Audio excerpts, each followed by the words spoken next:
সীমান্তে গুলির শব্দ, কাঁটাতারের ঝনঝনি। ২০০১ সালের এপ্রিল বাংলাদেশ ভারত সীমান্ত এমন একটি সংঘর্ষ ঘটে যায় যা দুই দেশের ইতিহাসে রক্তাক্ত ছাপ রেখে যায়। এই গল্প শুধু কাঁটাতারের নয়, এটা স্বার্থ, কূটনীতি আর গর্বের লড়াই। বলছি বিজিবি বনাম বিএসএফ, দক্ষিণ পশ্চিম সিলেট, পিরোজপুর গ্রাম। এখানকার একটি এলাকা পদ্মপুর। ভারতীয় সেনারা দাবি করে এই পদ্মপুর গ্রামটি তাদের, কিন্তু সেটা বাংলাদেশ সীমান্তের মধ্যেই পড়ে। বাংলাদেশ ও ভারত সীমান্ত এখনও অনেক জায়গায় স্পষ্টভাবে চিহ্নিত নয়, সেই সুযোগেই উত্তেজনা আরও বাড়ে।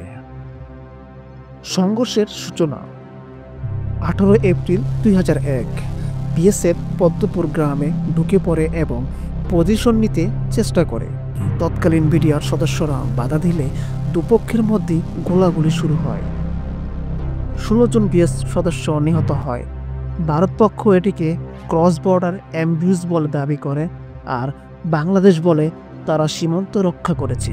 আন্তর্জাতিক কূটনীতি ও প্রতিক্রিয়া। ভারত মিডিয়া এই যুদ্ধে ব্যাপক প্রতিক্রিয়া দেখায় এবং বিভিন্ন পত্রিকায় শিরোনাম ওঠে বিএসএফ স্ল্যাগার্টেড ইন বাংলাদেশ অ্যাম্বিউশ। ভারত সেনাবাহিনীর সীমান্তে ট্যাঙ্ক মোতায়েন করে যুদ্ধাবস্থা তৈরি করে। পরে উভয় দেশের উচ্চ পর্যায়ের কূটনৈতিক আলোচনা হয় এবং যুদ্ধ এড়ানো সম্ভব হয়। সীমান্ত এখনও স্পর্শকাতর। সীমান্ত হত্যা, গরু চোরাচালান, মানব পাচার সবই উত্তেজনার উৎস। তবে এই ঘটনা দেখায় যে কূটনৈতিক সংযম না থাকলে দুটি বন্ধুপ্রিয় দেশও যুদ্ধে জড়িয়ে যেতে পারে।